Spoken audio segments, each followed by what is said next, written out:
from WBAL TV 11. Still ahead this morning, we're going to talk with a celebrity historian about some fun 4th of July etiquette for our founding fathers. So many people will be celebrating America this week for Independence Day, but are you following George Washington's rules of civility and etiquette as we gather around the grill this July 4th? Joining us live with more is celebrity historian Rafi Andonian. Good morning. Good morning. It's so great to be here on July 2nd, which is really the actual Independence Day, I would say, because this is the day that Continental Congress took vote to decide on independence, although it wasn't announced till the 4th. So we're here on real Independence Day celebrating.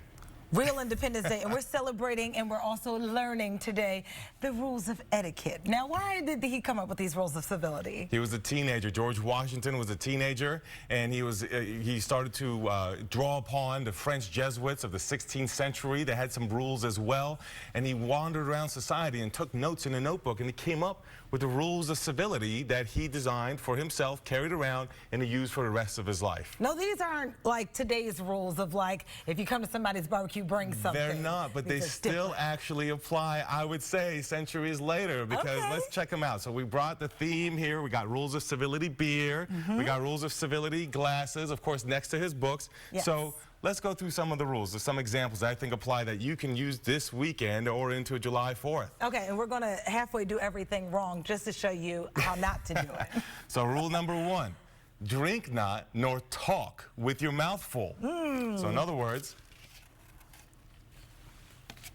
when you have your mouth full, Don't talk with your mouth full. don't talk with your mouth full. And he also says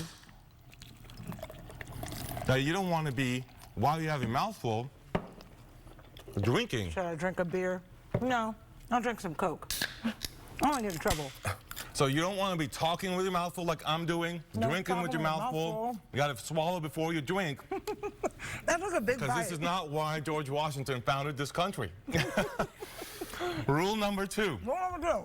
Don't do this. Put not another bite into your mouth I can't put until another the bite into former my be mouth. swallowed. So I still have this first bite. Don't put a second bite. All right, you have to swallow before you take another bite. Well, Now you have this face stuff.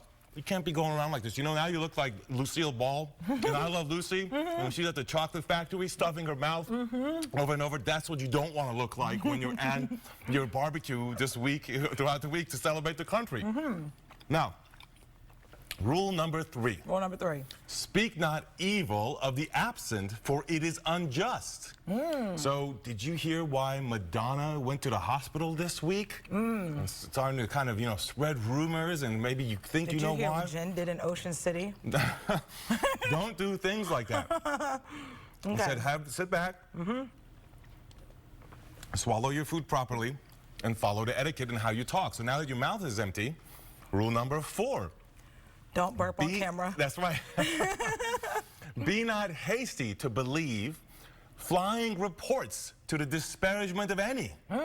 So in other words, when you do hear about Madonna, don't believe what you hear. Don't believe what you hear beyond what you know, right? So if you're talking about the people across the street, or you're talking about celebrities, if they're absent, you don't want to talk about them. And if you do hear something, don't believe it. Because as George Washington said, before you believe it, you should Google it so you understand. I'm a journalist. The last rule I follow, fact check first. Exactly. And don't believe it. Jen just had So you fun see, of it. George In Washington's Ocean City. rules still apply. Okay. And the final one we'll cover is he says, Beer or Coke? that's I didn't see that in the rules, but I think we should add that. But the final one to think about for today, for this week, is drink not too leisurely nor too hastily. In other words, don't drink too slow. So we haven't been drinking in a while, so too leisurely. So we should take a drink. Okay. But not too hastily. So don't chug this beer. What? So in other words, he's telling you to pace yourself. You ever heard someone say pace yourself throughout the barbecue?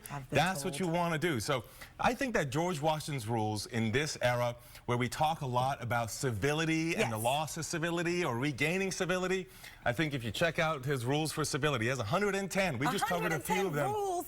That's too many rules for a cookout.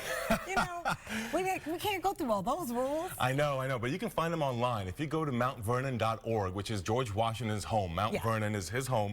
If you go there, it's a reliable place that you can find all 110. So if you don't have the book, it's okay. You don't have to carry it around. You can just check it out online. Like I said earlier, he said Google it. Well, if you Google it, don't believe what you find necessarily. But if you go to Mount Vernon's home, straight from George Washington, you can learn more about the rules of civility and apply it today to your 4th of July in remembering the country from the father of our country. Got to follow his etiquette. I just had fizz come out of my nose.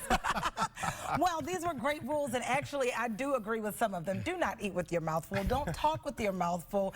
And, pacing yourself is good news. That's right, and don't talk smack behind people's back. That's right. Don't talk smack. Cheers. Cheers. All right, happy 4th of July.